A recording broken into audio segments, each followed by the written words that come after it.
नमस्कार, मैं Anushree Bhardwaj सुरागीला news channel के प्रदेश बुलेटिन में आप सभी का स्वागत करती हूँ। तो चलिए नजर डालते हैं इस वक्त की प्रमुख खबरों पर। बागेश्वर चुनाव में आखिरी क्षणों में मुख्यमंत्री पुष्कर सिंह धामी ने संभाली चुनाव प्रचार की कमान। कृषि मंत्री गणेश जोशी ने किया कृषि एवं भूमि संरक्षण अधिकारी अरविंद भट्ट को सस्पेंड। चक्राता विधायक प्रीतम सिंह ने विशेषाधिकार हनन को लेकर उठाया सवाल। आवास विकास स्थित प्राचीन शिव मंदिर में माता वैष्णो देवी की झांकी लगाई गई। शराब तस्करी में लिप्त पकड़ी ट्रैक्टर ट्रॉली हुई आबकारी विभाग परिसर से चोरी। रेरा को लेकर मातृशक्ति भी उतरी मैदान में, कृषि यंत्रों के साथ किया प्रदर्शन। कैबिनेट मंत्री चंदन राम दास की मृत्यु के बाद उनकी सीट पर उनकी पत्नी पार्वती दास को मिली चुनाव में जीत। अब खबरें विस्तार से। बागेश्वर चुनाव में जिस प्रकार से आखिरी समय में मुख्यमंत्री पुष्कर सिंह धामी ने चुनाव प्रचार की कमान संभाली और जनता के बीच पहुंचे, इससे बागेश्वर की जनता ने भाजपा के पक्ष में मतदान किया और बागेश्वर चुनाव में जो कड़ी टक्कर भाजपा को मिल रही थी उसमें बीजेपी को जीत हासिल हुई। वहीं आपको बता दें कि इस जीत पर बागेश्वर जनपद के प्रभारी मंत्री सौरभ बहुगुणा का कहना है कि ये चुनाव बीजेपी वर्सेस कांग्रेस का नहीं बल्कि भाजपा वर्सेस इंडिया का चुनाव था, जिस पर भाजपा को बड़ी जीत हासिल हुई है। संवाददाता सुनील राज की रिपोर्ट। देखिए, सबसे पहले तो मैं बागेश्वर की देवतुल्य जनता को बहुत बहुत नमन करता हूं, धन्यवाद करता हूं। साथ ही भारतीय जनता पार्टी के समस्त कार्यकर्ताओं का, पदाधिकारियों का, संगठन का और माननीय मुख्यमंत्री जी का विशेष रूप में धन्यवाद कर रहा हूं कि बागेश्वर में जो उपचुनाव हुआ, बहुत दुखद स्थिति में हमको एक चुनाव में जाना पड़ा। स्वर्गीय चंदन राम दास जी का देहांत हुआ, जिसकी वजह से हमको इस चुनाव में आना पड़ा और उनकी धर्मपत्नी पार्वती दास जी को संगठन ने टिकट दिया। मैं बहुत बहुत धन्यवाद करूंगा बागेश्वर की जनता का कि आज एक मिथक जो था कि 1-to-1 फाइट में बागेश्वर में कभी भी कांग्रेस नहीं हार सकती, आज वो मिथक भी हमने तोड़ा। कांग्रेस ने आज हमने कांग्रेस को चुनाव में हराया है। उसी के साथ साथ जो इंडिया ब्लॉक है, आज उसके लिए भी बहुत बड़ा एक विचार करने का दिन होगा कि इंडिया ब्लॉक में बीएसपी, आप और कांग्रेस मिल के भारतीय जनता पार्टी के खिलाफ ये चुनाव लड़े थे, लेकिन वो चुनाव भी इंडिया ब्लॉक आज भारतीय जनता पार्टी से हारा है। तो मैं बागेश्वर की जनता का धन्यवाद करता हूँ। चाहे तो एक साथ होनी चाहिए, सब लोग एक साथ बैठना ही नहीं चाहते। पापा, try this.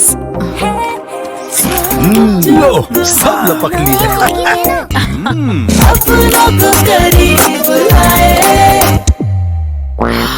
ये क्या हाल कर दिया है रूम का? बस कल से चाय मेरे रूम में। देवरपन नमकीन।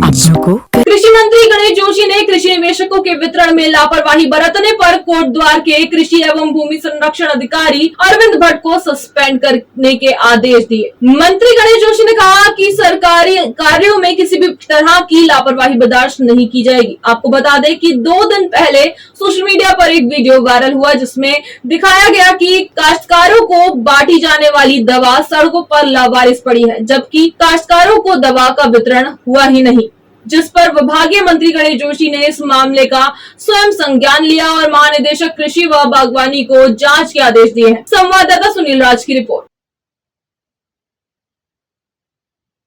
अरविंद भट्ट, कृषि एवं भविष्य अधिकारी कोटद्वार।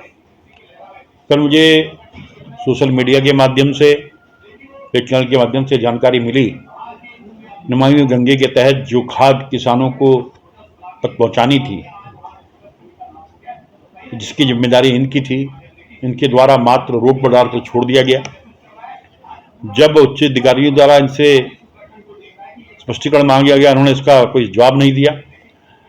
जैसे ही मेरी जानकारी में ये विषय आया, मैंने तुरंत अपने डीजी रणवीर चौहान को निश्चित किया कि इसकी तुरंत जांच करके इसको निलंबित किया जाए, और आज इसको हमने निलंबित कर दिया ताकि भविष्य में अन्य लोगों के लिए एक नजीर बने। क्योंकि केंद्र सरकार व प्रदेश सरकार लगातार किसानों के हित में काम कर रही है। मोदी जी का संकल्प है कि हम किसानों की आय को दुगना करेंगे।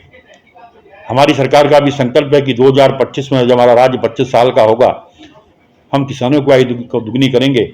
ऐसे में इस प्रकार के कर्मचारी द्वारा इससे कृत्य को करना निंदनीय है और इसके लिए जितनी भी ठोस सजा होगी वो सुनिश्चित की जाएगी। किसान को निलंबन किया है पूरे मामले की और हम जांच कर रहे हैं उसके बाद जो भी होगी आगे कार्रवाई की जाएगी। विधानसभा सत्र के तीसरे दिन चक्राता विधायक प्रीतम सिंह ने विशेषाधिकार हनन को लेकर सवाल उठाया। प्रीतम सिंह का कहना है कि कोई भी सरकारी अफसर जनप्रतिनिधियों का ना तो फोन उठाता है और ना ही बात सुनता है, जो एक बेहद गंभीर विषय है। वहीं इस पर तत्काल रूप से संज्ञान लेते हुए विधानसभा अध्यक्ष रितु खंडूरी ने उत्तराखंड के चीफ सेक्रेटरी एस.एस. संधू को समन किया और कड़ी फटकार लगाई। संवाददाता सुनील राज की रिपोर्ट।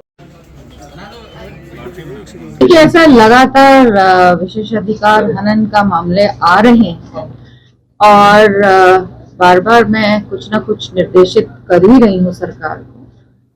आज भी एक मामला, कल एक आया और परसों एक आया, फिर कल एक आया। तो कहीं ना कहीं ये नहीं कहा जा सकता कि प्रीतम सिंह जी के साथ ये हुआ या बेहड़ जी के साथ या आदेश चौहान जी के साथ ये हुआ।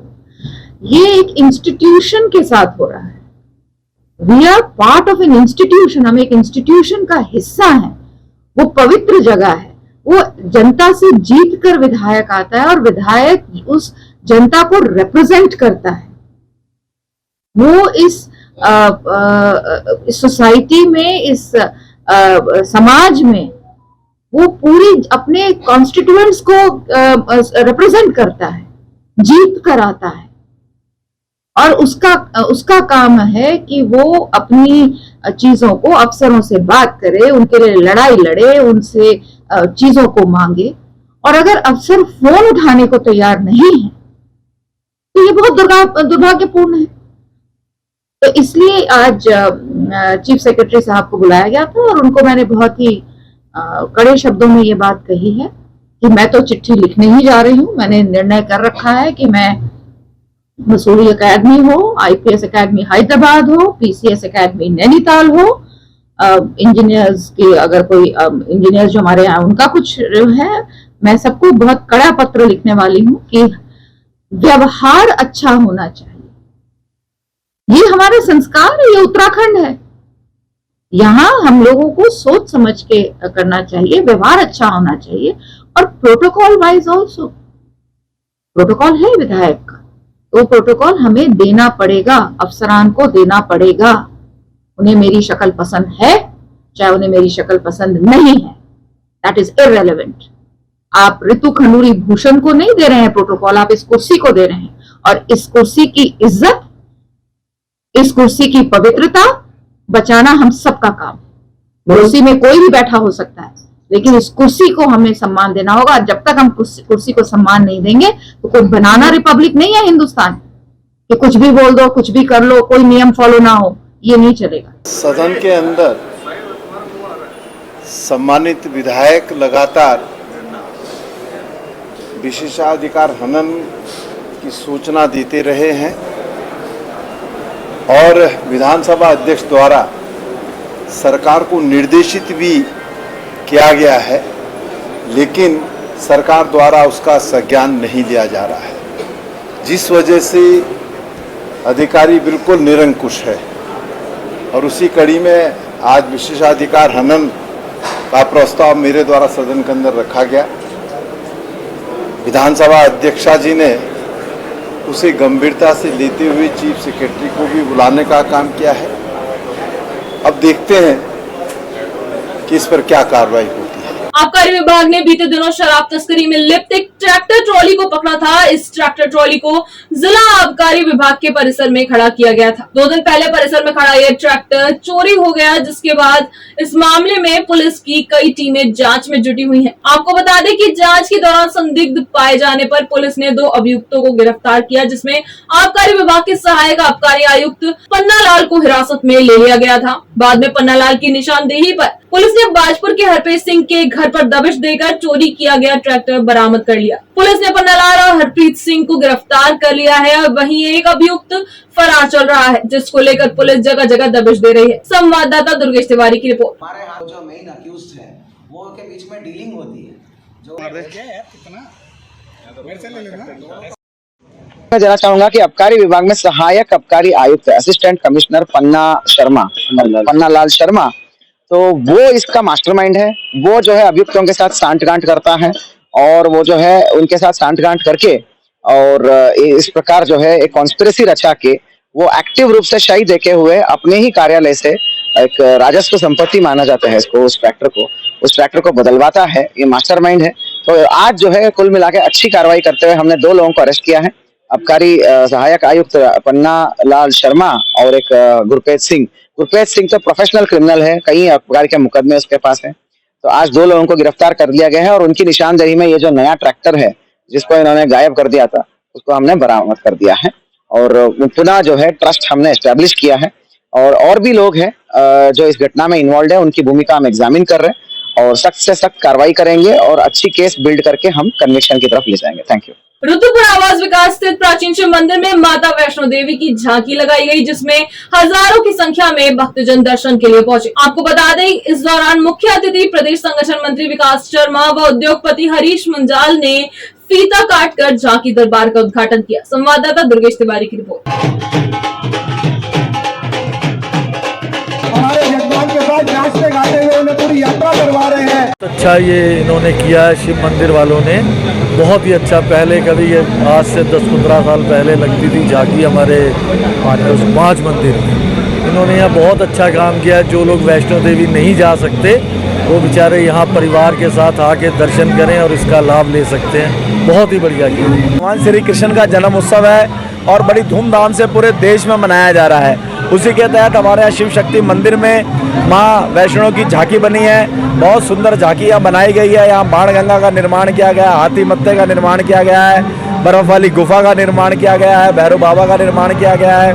बहुत सुंदर। ये सनातन धर्म के प्रतीक हैं जिसे लोग मिटाने की बात कर रहे हैं। जिस सनातन धर्म को मिटाने के लिए मुगल मिट गए और बहुत सारे शासक आए वो मिट गए।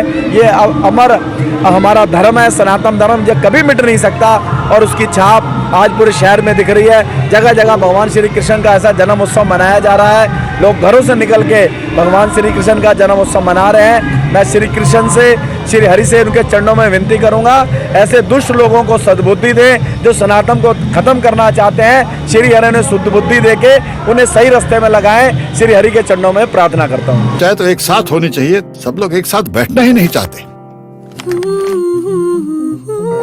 पापा ट्राई दिस। लो सब लपक लिए।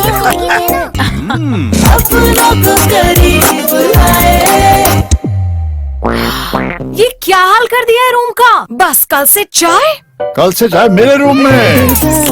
देवर पान नमकीन। हल्द्वानी में रेरा एवं विकास प्राधिकरण के विरोध में सैकड़ों किसानों और जमीन से जुड़े व्यापारियों ने बुद्ध पार्क में रेरा एवं विकास प्राधिकरण के खिलाफ प्रदर्शन किया। प्रदर्शनकारियों ने बड़ी संख्या में पहुंचकर विरोध किया। इस दौरान प्रदर्शन का नेतृत्व कर रहे ललित जोशी ने अपनी बातों को रखते हुए कहा कि हल्द्वानी की भौगोलिक स्थिति कुछ अलग है, ऐसे में यहाँ पर रेरा एवं प्राधिकरण को लागू नहीं किया जा सकता। संवाददाता दीपक अधिकारी की रिपोर्ट।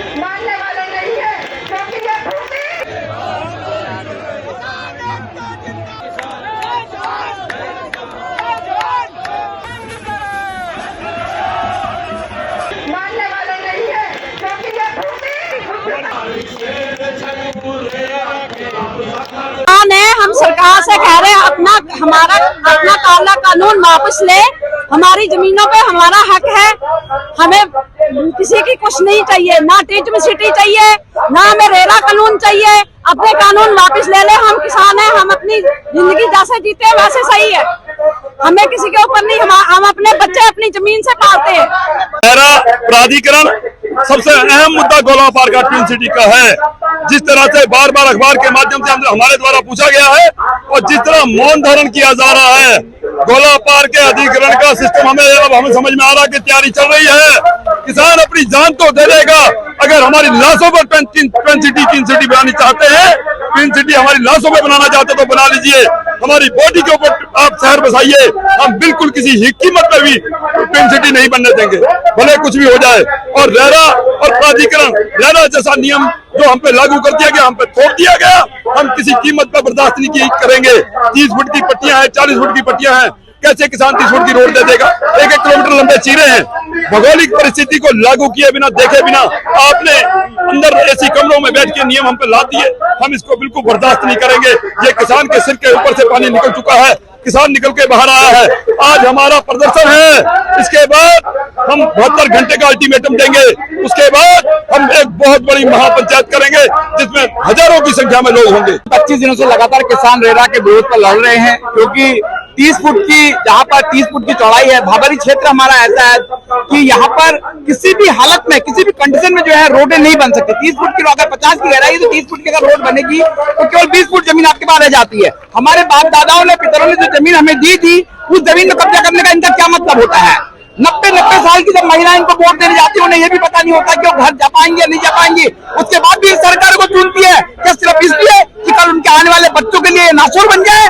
मैं इसका, आज बलजीत भाई ने जैसे कहा कि लाशों की राजनीति करके भले ही हमें लाशों में आगे जाना हो, हमें मरना पड़े, हमें रात दिन कुछ भी करना पड़े, लेकिन हम इस आंदोलन में पूरे जोर शोर के साथ लड़ेंगे। अभी तो हमारी शुरुआती लड़ाई है, आगे आगे देखना होता है क्या। हम जमीन के लिए आए हैं, अपने जमीन के लिए हैं, अपने कानून का वापस लिए हैं। हम इस जमीन से अपने बच्चों का कहाँ रखें? वापस नहीं लेते तो अगला कदम क्या रहेगा? हम कहाँ जाएंगे? हम उठने ही नहीं देंगे वहाँ से, ना उठेंगे ना किसी को उठेंगे। देखो आपके सामने है कि किसान अपनी भूमि पर अपना अधिकार होने के बावजूद भी उसे आज अपने बच्चों की पढ़ाई, अपनी लिखाई में खर्च नहीं, उसे बेच के वो अपना खर्चा नहीं कर सकता है।